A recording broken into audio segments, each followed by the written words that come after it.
persiapannya sih sebenarnya baru mau dimulai setelah di minggu kedua Juli.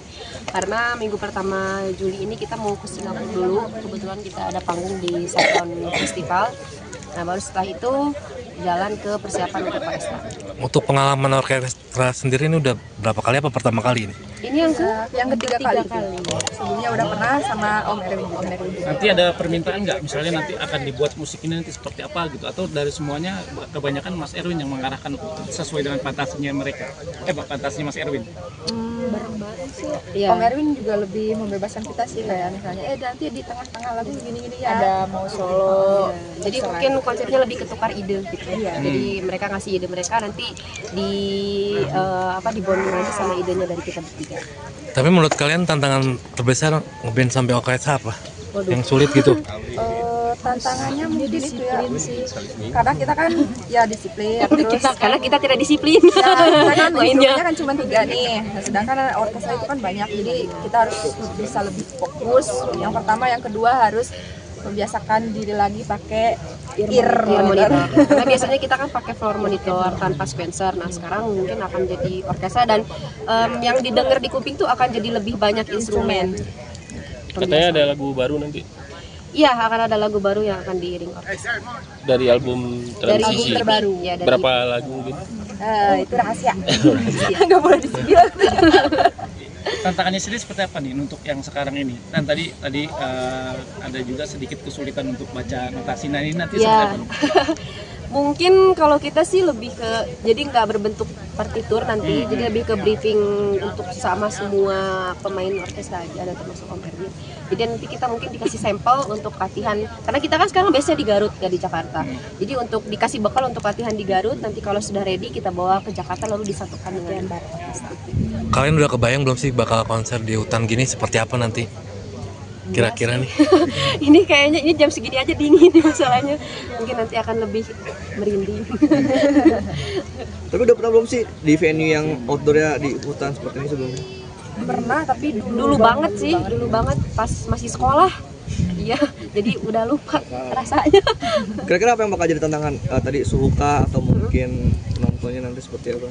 Suhu, terus lihat dari sebelumnya penontonnya duduk ya. Mungkin itu, jadi kita kurang terbiasa sama penonton yang duduk. Nah, itu akan jadi adaptasi juga mungkin. Jadi tadi sempat disinggung soal Garut yang kalau misalnya untuk lahan konser seperti ini agak sulit. Mungkin bisa diceritakan gimana itu?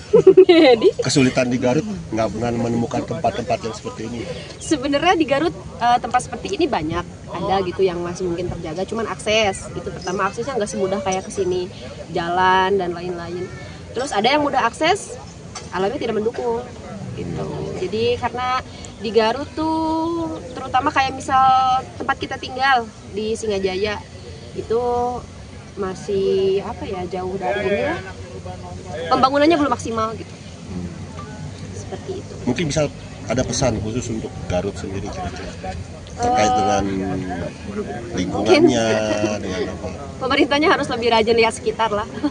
Gitu, karena Garut itu gede banget, luas banget, jadi mesti rajin ditengokin ke penjuru-penjuru lain yang belum tersentuh. Kan mumpung wakil bupatinya perempuan nih.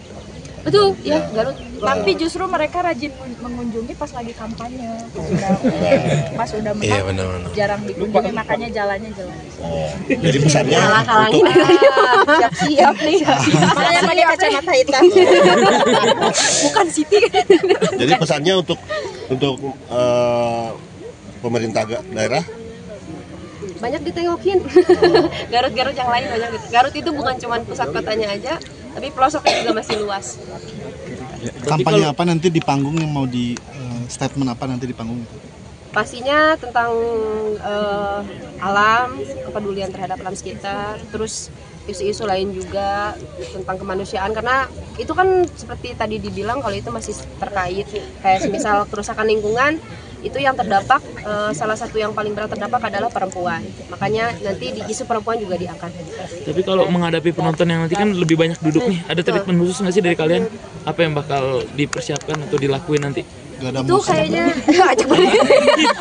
ya juga nggak salah. Ya itu kayaknya itu harus agak dipikirin sih ya, gimana nanti setelah ini persiapannya. Mungkin di tengah-tengah ada debus mungkin sering gitu kan nggak tahu. Berarti kan lebih ke nervous apakah excited nanti? Dua-duanya. Dua-duanya nervous sama excited sih.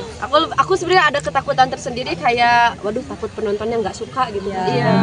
Tapi kita akan mencoba semaksimal mungkin sih untuk mengemas musik jadi sesuatu yang baru banget.